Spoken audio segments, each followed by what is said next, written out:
You will never feel ready because ready is not a feeling, it's a decision. And it's a decision you can make right now. This is the most common trap that we fall into, thinking that once I have enough money or resources or confidence, I'll start the thing, I'll be ready. When in fact, you get the confidence from doing the thing. The truth is that the action leads to the confidence.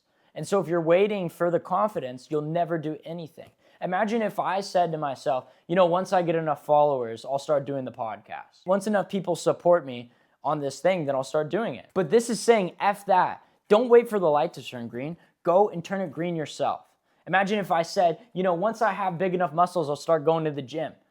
But in fact, the muscles come after the reps. The confidence comes after doing the thing. And this is true, we mislabel so many different things when it is just a decision or an action that we need to do. And this next one's awesome for anybody who started and now is like, what next?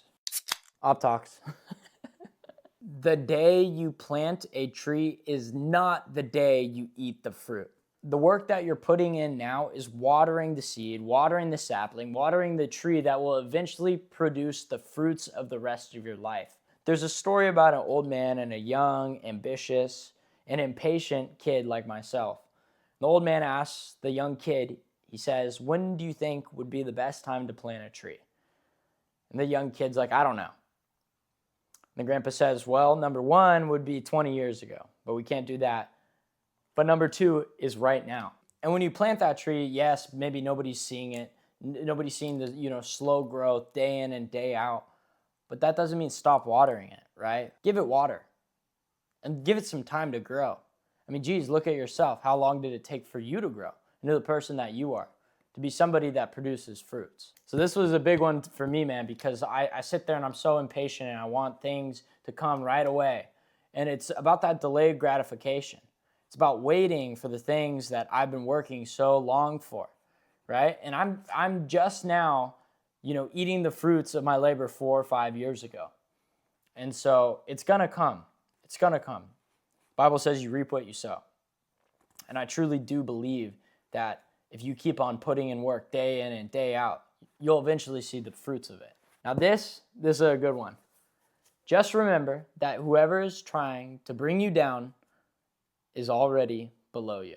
And this is a great quote / commentary on the type of person that doesn't want you to do good, the type of person that doesn't clap for you, doesn't wish you the best, doesn't reach out to you. They don't understand that clapping for somebody else will not take away from the applause that they get. And that type of person, I promise you, I promise you, is far below you. So don't stoop to their level.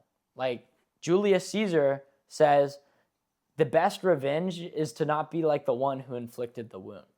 And if we sit there and we want to stab back and we want them to do bad, no, Jesus taught us differently. Every single religion teaches us differently. We're not in a state where we're trying to bring people down. This is 2026. We are maxing out happiness. We're maxing out, gratefulness, and we're moving forward in love and prosperity. This one's a banger. Some people don't want to see you win. They just want to see if you win. Some people are only around for the show. They're not actually rooting for you. They're betting against you. And they just want to see, it'd be like if they wanted to see Conor McGregor. Even though they bet against them, they still are curious, like, are you winning? People will come up to you at the gym or at the grocery store and say, how are you doing? How's this ambition? How's your faith? How's your family? How's your friends? Asking you this question, you think, wow, this person really cares about me. Well, I hate to tell you that most people don't care about you. Most people don't care actually how you're doing. They are just trying to see if you're winning because they're betting against you. And I don't mean that in like a negative way.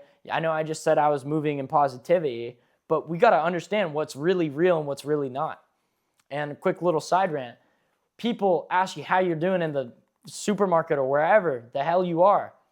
And I think that is the most lied to question of all time by saying, oh yeah, I'm doing fine, I'm doing okay, this is good, that's good. Because in reality, I'm not doing that way.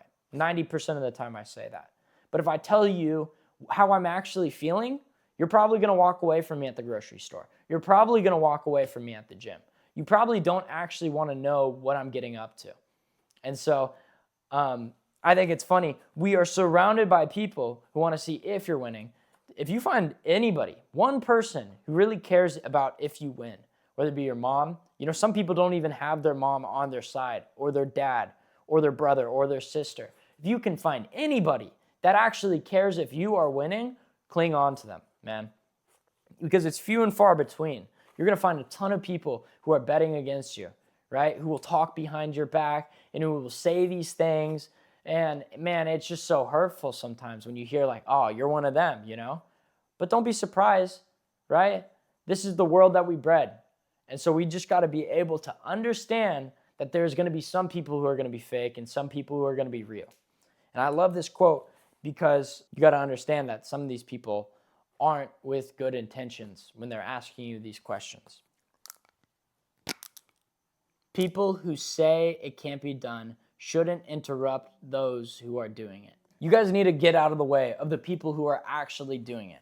Putting up all of these, Jersey barriers. You need to go this way, or you need to go that way, or you can't feel this way about this thing. You just need to stop it. All of the fake hating or the performativeness, just get out of the way. Because honestly, the people who are actually doing it are going so fast, they're burning straight through that Jersey barrier. And you're only gonna, hurt your own ego when I don't listen to your advice, when I don't do that thing.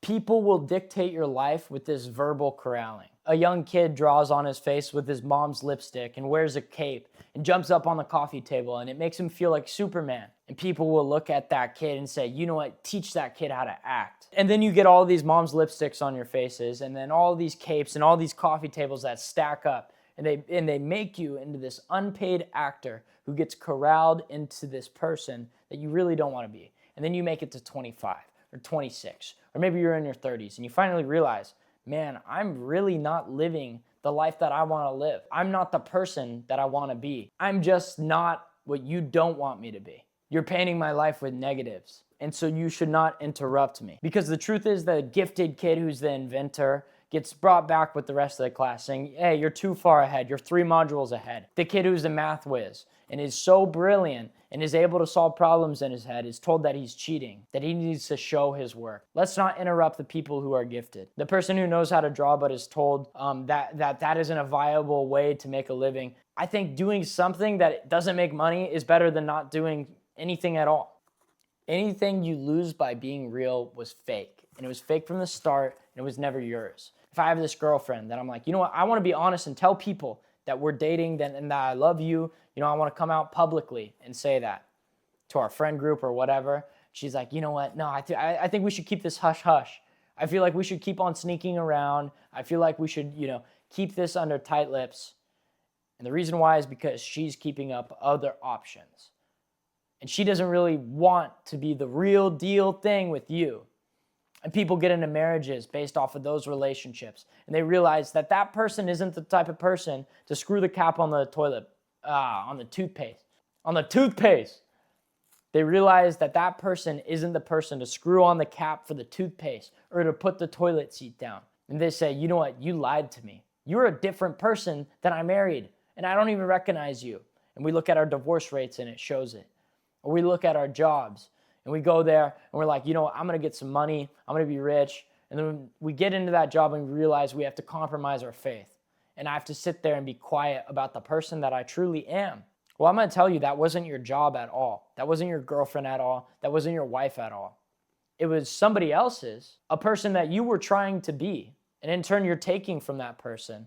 And you got a debt at the end of it you got to pay. Being real is the most important thing for you to do in this next week, this next month, this next year, this next chapter in your life, this next job, this next girlfriend. It is the most important thing to do, because if you are not real now, it will leave a cavern in your life, a fakeness, a ground that isn't worth standing on, and you will fall through it. It is not worth living a lie anymore. So be real and watch the whole thing crumble apart. But at least you know that the ground that you stand on is true, honest ground. And I love this quote, man. And lastly, can you remain the same person in praise, in insult, in gain, and in loss? Imagine if you were in high school and somebody came up to you and said, man, those shoes that you're wearing, my parents would beat me if I went outside with these shoes on. Probably you'd think to yourself, man, I gotta burn these shoes. But later, looking back on that, you'd be like, man, what was wrong with my shoes? Just that one person said it. Why did I change? Now somebody comes up to me and says, wow, those shoes are really cool. And then you think to yourself, man, I'm gonna start wearing these shoes more. I'm gonna start wearing these shoes everywhere I go. Did that person change who you were? just by a few words? That person controls you with a few words. What about in gain and loss? You get a new job and all of a sudden you're some better person? What about if you lose your job? Are you a worse person? Do these things affect who you're gonna be? When does it come to the point where you just decide to yourself, I'm gonna be the person that I'm gonna be regardless of the pain, regardless of the gain, regardless of the loss, regardless of the insult and the, fame or whatever it is, I'm gonna stay the same. And I've been noticing this like lately, if somebody comes up to me and they say, man, I really love your podcast. You're really doing good with your podcast. And I think to myself, yeah, I'm gonna start doing my podcast. I'm gonna do it a little bit more now. It would be the exact same as if somebody said, man, I really hate your podcast and the things that you're saying. And I stopped doing the podcast completely. Don't give people the power over the things that you love, over the person you are. You don't control me. Your hollow praises or your, solid insults are not gonna knock down any of this that I built. And these are 7 quotes that I love and I live by. Thank you very much. This has been Op Pop. God bless.